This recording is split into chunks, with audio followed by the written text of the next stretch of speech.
Now, the situation in Venezuela has seen an escalation in violence as well. Thursday morning, demonstrators clashed with security forces and blocked streets by burning trash.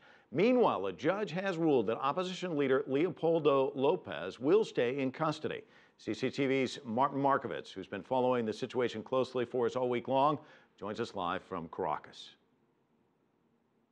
Hi, Mike. Yes, Venezuelan prosecutors have dropped the most serious offenses against opposition leader Leopoldo Lopez when he was detained a couple days ago. He was facing murder and terrorism charges. He now has been charged with arson and conspiracy. If prosecuted, he could face up to 10 years in jail. In his initial court appearance was moved after protesters surrounded the building demanding his release.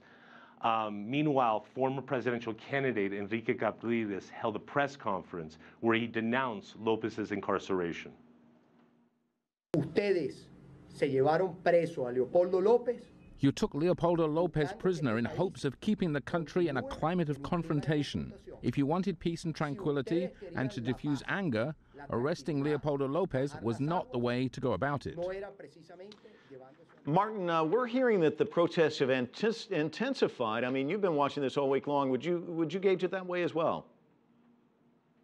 Yeah, definitely. Protests have continued across Venezuela as the death toll has risen. There are so far at least 6 deaths. If one of them was a former beauty queen that was killed 2 days ago at an opposition protest, allegedly by pro-government armed vigilante groups. Meanwhile, in the western state of Táchira, in western Venezuela, has seen the most violence. Demonstrators have blocked major roads. They have attacked government security forces with Molotov cocktails. While last night, President Maduro announced that he would take special measures to restore order in Táchira, including sending a large military presence there. President Maduro last night said that fascist groups are trying to overthrow his government. He says the plan is to create a dire situation in Venezuela in order to justify a foreign intervention. He has accused the U.S. of being behind this plan.